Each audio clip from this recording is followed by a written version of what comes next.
La entrevista Prime. ¿Cómo están? Muy buenas noches. Comenzamos ya una nueva edición de la entrevista Prime. Este día jueves que ha sido muy informativo, con muchos temas que vamos a analizar con nuestro invitado de hoy, el expresidente del Consejo para la Transparencia, Francisco Leturia. Francisco, muchísimas gracias por acompañarnos y voy a comenzar de inmediato con la pregunta de lo que ha sido la noticia del día.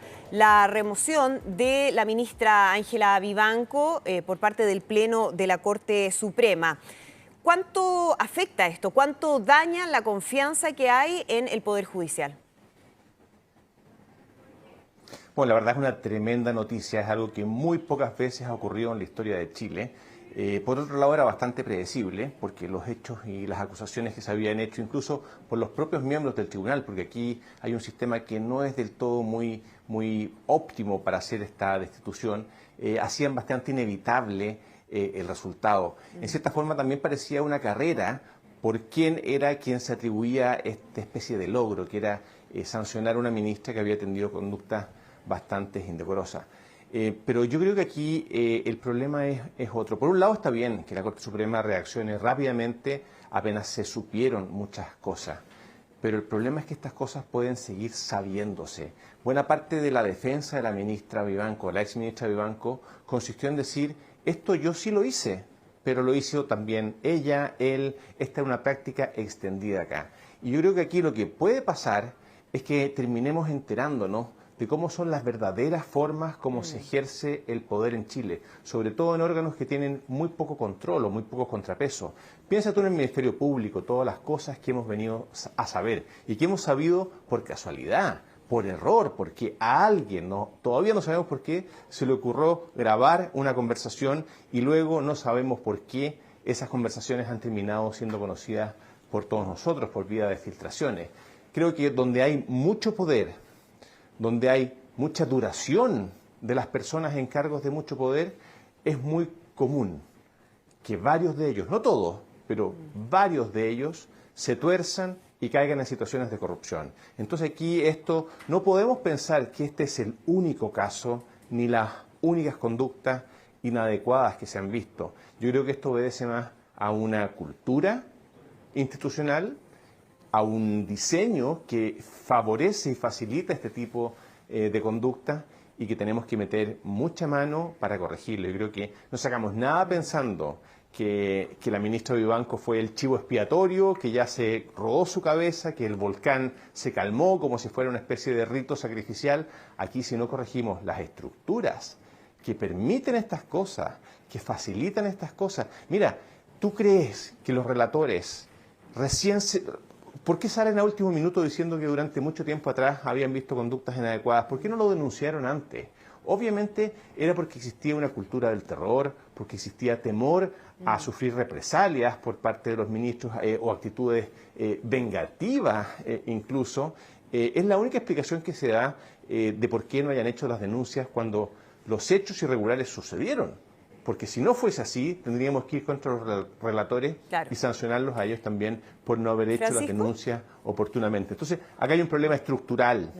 Sí, y ahí menciona algo clave, que es lo que han también sugerido otras personas en el contexto de esta investigación respecto a también cuestionamientos a otros miembros de la Corte Suprema. De hecho, sabemos lo que está pasando en estos momentos con acusaciones constitucionales en el Congreso en contra de otros de los miembros del Poder Judicial. Pero estamos hablando de instituciones que son claves para el funcionamiento de nuestro sistema democrático. ¿Cómo por una parte, cambia el funcionamiento que ha tenido hasta ahora y que ha permitido lo que hemos visto? Y por otro lado, se supera la desconfianza, que es algo que es fundamental, que la gente crea que el Poder Judicial funciona como tiene que funcionar. Mira que hay varias cosas. La primera es que hablamos mucho de las instituciones y lo importante es que las instituciones funcionen. Sí. Pero para que las instituciones funcionen, tienen que tener a su cabeza a los ciudadanos más nobles de la República, los más preparados, los más íntegros, los más ilustrados, los más comprometidos con el bien común. Y no es eso lo que está pasando, ni en el Poder Judicial, sobre todo te diría yo a nivel de la clase política y a nivel de los cargos que designa la clase política. Los políticos en general tienen muy poco interés de nombrar a esas personas a la cabeza de los órganos más importantes. Muchas veces prefieren nombrar más a las personas que les van a responder, a las que pueden llamar por teléfono, con las que pueden tener alguna llegada e influir. Eso es un problema súper estructural. Y por eso, en parte, hace tanto tiempo escuchamos que el sistema de nombramiento de los jueces hay que cambiarlo, que los cargos unipersonales, como el Contralor o como el Fiscal Nacional o como varios más, son muy peligrosos porque concentran mucho poder en una sola persona. Pero al momento de los que hubo, soluciones ninguna. Cada vez que hay un caso de corrupción se dice que caiga quien caiga, vamos a hacer una comisión, vamos a hacer un proyecto de ley. Cambios reales, ninguno. Y esa ha sido la historia de Chile en los últimos 10 o 15 años. Exacto. Las razones para que eso suceda, bueno, a río revuelto, ganancia de pescadores, y hay mucha gente que se beneficia. El sistema está mal diseñado, pero es importante decir que está mal diseñado intencionalmente, porque hay mucha gente que se beneficia de los sistemas mal diseñados, porque te permiten poner amigos. Mira, hay un dicho que dice, para los amigos todo, para los enemigos la ley. Para que eso pueda ser aplicado, tienes que tener estos mecanismos donde hay poco control y donde figuras como algunos fiscales con mucho poder pueden cerrar causas favoreciendo amigos y perjudicando enemigos. Hablemos a propósito de fiscales de lo que ha ocurrido también en el Ministerio Público y especialmente los cuestionamientos que hay en relación a las filtraciones que hemos ido conociendo en el caso Audio. En realidad hemos conocido filtraciones en este caso, pero hemos conocido filtraciones en tantos otros casos, ¿no? ¿Qué te parece la respuesta del fiscal nacional Ángel Valencia en relación a este tema? Porque ha sido un tema que lo ha planteado incluso la defensa de Luis Hermosilla, el abogado Juan Pablo Hermosilla, a través de una denuncia en las últimas horas respecto a cómo se ha filtrado permanentemente información y apunta directamente a ciertos fiscales del Ministerio Público. ¿Qué hay con aquello, no? ¿Qué tan grave es lo que ha estado ocurriendo en ese sentido? Mira, el fiscal nacional ha tenido una conducta muy ambivalente. El caso de los audios partió hace casi un año ya, y él tiene la obligación de velar, el Ministerio Público como institución, de velar por el cuidado de esas informaciones. Son casi todas investigaciones secretas a las que no hay acceso. Y es desde esa falta de cuidado que hemos conocido todas estas informaciones. Las filtraciones son delito. Y a mí me llama la atención que haya reaccionado con tanta dureza y tanta firmeza frente a algunas filtraciones, como las del fiscal Palma y otras así, y respecto a otras no haya hecho prácticamente nada hasta ahora que se ha visto cuestionado y que la defensa de Hermosilla ha alegado la protección y la vulneración de sus derechos. Aquí están circulando fotos íntimas, están circulando informaciones que no tendríamos por qué conocer, que no tienen nada que ver con las investigaciones. Hay buenas sospechas de que estas informaciones se hayan utilizado con fines muy específicos, con fines políticos, con fines de perjudicar a algunas personas u otras, de llamar la atención o de distraer la atención. No todos los medios han tenido acceso igualitario a esta información. Creo que provoca un tema también de desigualdad y de mucha sospecha. ¿Por qué y cómo un medio obtiene estas informaciones? ¿A cambio de qué? Estas son cosas que tienen que ser aclaradas porque siendo un delito filtrar información, no puede ser que el órgano encargado de la persecución de los delitos, el órgano encargado de la persecución de delincuentes, esté incurriendo o existan sospechas de que está incurriendo en ese tipo de falta. Hay muchas cosas que tienen que aclarar, porque el Ministerio Público es demasiado importante como para que caigan sospechas de que nos están mintiendo, que no nos están contando la verdad, de que están siendo ellos partícipes de este tipo de cosas, de que cambian los fiscales por razones de conveniencia política. Estas son dudas que es el Ministerio Público el que tiene que aclarar. Ahora, desgraciadamente tenemos un fiscal que juega con la verdad, que se le olvidan cosas que a nadie más en Chile se le olvidan y que muy poca gente va a creer que será un olvido natural y común y corriente, que no fue más bien una acción de desinformación. Él mismo es el que ha incurrido en esa conducta y él mismo es el que está dañando su propia reputación y la de todo el Ministerio Público, donde hay gente muy honorable y que trabaja muy bien también. ¿Siente en ese sentido que la fiscal Lorena Parra debiera también inhabilitarse o definitivamente ser sacada de esta investigación, como ocurrió con el fiscal Palma a propósito también de otras filtraciones de mensaje? Mira, aquí hay dos cosas súper importantes. Primero, misma ley para todos. Ante misma situación debemos tratar a todos por igual. Pero es muy importante también que cuando encargamos, que la gente sepa que cuando encargamos a un fiscal la investigación de un delito y queremos sacarlo, no siempre es por un cuestionamiento al mismo fiscal, es porque nosotros, la comunidad, los ciudadanos, necesitamos poder confiar que esa investigación está en manos de alguien realmente sin relaciones con el caso.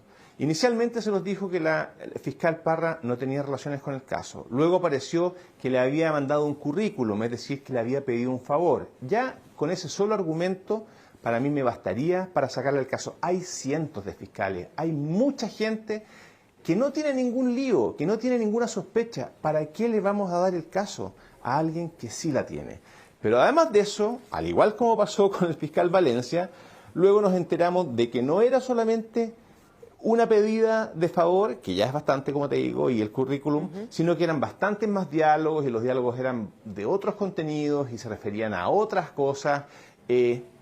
No nos puede pedir en el Chile de hoy a los ciudadanos que confiemos plenamente en alguien que jugó con la verdad, que no nos dijo las cosas a la primera, que se las tuvimos que ir sacando poquito a poquito. No nos gusta encontrarnos con sorpresas. ¿Te imaginas tú qué pasaría si en el momento los que hubo, en 1 o 2 años más, cuando se haga la acusación a Luis Hermosilla, el tribunal oral diga, no, mira, no me parece suficientemente buena la investigación, la acusación, y termine siendo absuelto, perdonado, y nosotros digamos, ¿cómo se nos ocurrió? ¿Cómo pudimos dejar a una persona que chateaba permanentemente con él, que le pedía favores, que le preguntaba cosas? ¿Cómo no se nos ocurrió que eso podía afectar la investigación y que eran personas que se tenían algún tipo de gratitud o ingratitud, eran personas que tenían una relación previa? Entonces, si tenemos otros fiscales, si tenemos fiscales macanudos, objetivos, sin cuestionamiento,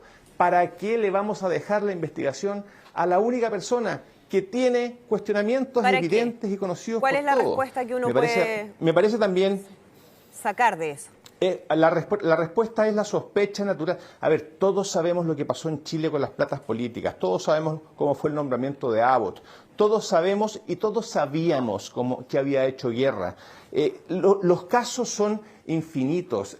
Hay muchos fiscales que hacen o que nos permiten sospechar que hacen este tipo de maniobra. Pero cuando tenemos la evidencia ante nuestros ojos, tendríamos que ser tontos para permitir que esto siguiera. Además, toca la casualidad que cuando Valencia tiene que decidir la continuidad o no de la fiscal Parra, se pega un viaje muy inusual, bastante largo, junta vacaciones con actividades oficiales, digámoslo así, y le deja la misión al segundo. Entonces después uno se lava las manos, uno con otro se lava las manos. Esta es una situación rara que no tiene para qué existir. ¿Para qué vamos a poner en cuestionamiento a las instituciones? ¿Para qué vamos a poner incluso en cuestionamiento a la fiscal Parra? ¿Para qué se va a meter en problemas?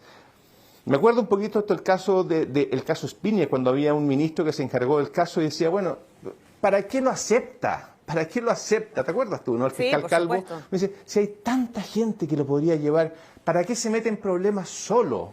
Si después puede terminar en problemas mucho mayores, perjudicando a la institución misma, a la investigación. Yo, en el caso de ella, lo dejaría pasar por el bien de ella, por el bien de la institución, por el bien de la investigación y porque los ciudadanos no confiamos en gente que tiene las mismas conductas que tiene otra gente en la que no confiamos y que ha probado, además, que al escarbar un poquito lo que había era mucho más que lo que se nos decía inicialmente. Mencionabas la desigualdad que había respecto a investigaciones por la filtración de información y quizás lo más llamativo tiene que ver con esa investigación que se anuncia muy poco después de que conocíamos antecedentes respecto a la investigación de la Fundación Procultura y que involucraba a Irina Karamanos, ¿no? ¿Ves tú que ha habido un cambio o que se ha enlentecido, se ha ralentado el avance de esa investigación a propósito de la salida del fiscal Palma de ese caso? Mira, cuando tú tienes un fiscal que está intensamente investigando un caso, cuando está haciendo allanamientos, cuando está pidiendo nuevas diligencias, cuando esa persona recibe un informe de la PDI donde aparece, digamos, mencionado el nombre de Irina Karamanos, cuando esa persona se junta con el fiscal nacional y probablemente conversan sobre esto, que aparezca después una operación entre periodística y política y le quitan el caso, ya es sospechoso. Yo no sé qué pasaría en muchas elecciones que están habiendo hoy día en Chile, elecciones de gobernadores, por ejemplo. ¿Qué hubiese pasado? Hoy día gobernadores que van a salir con 50, 60% de los votos, si esos gobernadores hubiesen sido citados a declarar, formalizados, si se hubiese pedido quizás prisión preventiva o alguna cosa así. No estoy diciendo que iba a pasar, estoy diciendo que el solo hecho de postergar las investigaciones naturalmente genera ese resultado. Tampoco estoy diciendo, y ojo, esto es una cosa muy importante, porque yo solamente he escuchado cosas positivas del fiscal Cooper, que es el que está llevando el caso. Pero el solo hecho de que tú le quites un caso a un fiscal y se lo pases a otro que está recién instalado en La Serena, que tiene que armar un equipo, que tiene que empezar a familiarizarse con la investigación, es darle tiempo a las personas que pueden ser afectadas, primero para que borren información, para que quemen papeles, para que se pongan de acuerdo en las versiones y para que entre medio pase el tiempo suficiente para que cualquier tipo de investigación no afecte electoralmente al sector político que está vinculado a esa investigación. Y fue o ha sido prácticamente así, pues estamos a un par de semanas de las elecciones y esto se empezó a apurar como por arte de magia, porque empezaron a salir algunos tipos de denuncias o reportajes periodísticos. Entonces, es muy sospechoso. ¿Para qué? ¿Para qué hacemos cosas que sabemos que van a generar sospecha? ¿Para qué hacemos cosas que nadie se va a creer? Tantas veces se ha puesto ese ejemplo de una persona saliendo, no sé, de un motel con una menor de edad o un menor de edad. ¿Quién te va a creer que estaba jugando ajedrez? ¿Me entiendes o no? ¿Quién va a creer que alguien, que una situación que era problemática, que se generó además a través de un reportaje... Ahí vamos a... Perdón. Sí, no hay problema. Que se generó a través de un reportaje que contenía información falsa, porque todo este cambio de la investigación se genera a propósito del primer pantallazo supuestamente del celular de Hermosilla. Y luego nos enteramos varios meses después, que ese pantallazo nunca estuvo en el celular de Hermosilla. O sea, hubiera tenido el impacto que tuvo, suficiente como para quitarle la investigación al fiscal Palma, si desde un primer momento nos hubiesen dicho que estaba en el teléfono de otra persona, que todavía no sabemos muy bien quién es, ni con qué motivación, ni por qué razón, le entregó esa información justo ese día a un determinado medio de comunicación, esas son cosas que llaman la atención, son sospechosas y las tenemos que aclarar. Y no solo las tiene que aclarar el fiscal nacional, esto también lo tiene que el fiscal Palma también debería aclarar estas situaciones, porque él ha estado mencionando muchas de estas cosas. Los fiscales tienen que saber que mucha de la información que ellos manejan se la deben a la comunidad. Los ciudadanos tenemos derecho a estar informados de las cosas que pasan, de las situaciones que pueden envolver casos de corrupción, de las situaciones sospechosas. Si aquí hubo o no una maniobra política, esto tiene que ser aclarado. Claro, ahora si uno piensa, y siguiendo ese argumento, fiscal... Francisco, perdón, uno tendría que pensar en una gran operación donde hay involucrados grandes autoridades de distintos poderes del Estado, ¿no? También entendiendo los puntos y las sospechas que plantea, uno dice, ¿cómo va a haber sido articulado algo que implica, no sé, una operación bastante compleja? ¿O no? Mira, tenemos que dejar de ser ingenuos. Jeffrey Epstein existe, el caso de Didi y todos los cantantes que están involucrados existe, el robo de los computadores del Ministerio de Desarrollo Social existió, la muerte de John Kennedy y de Marilyn Monroe existieron.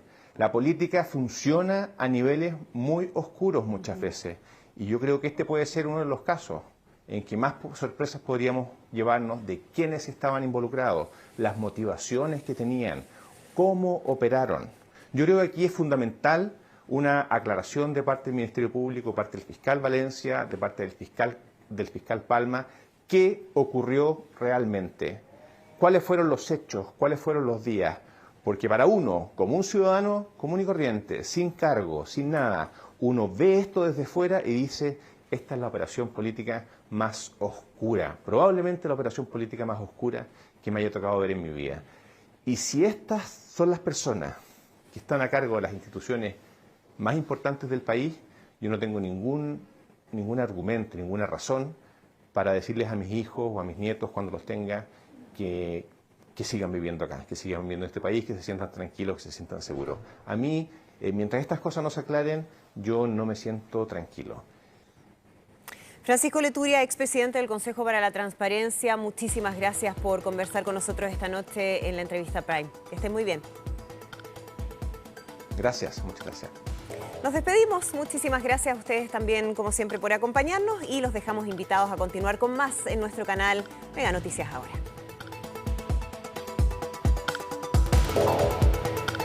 La entrevista Prime.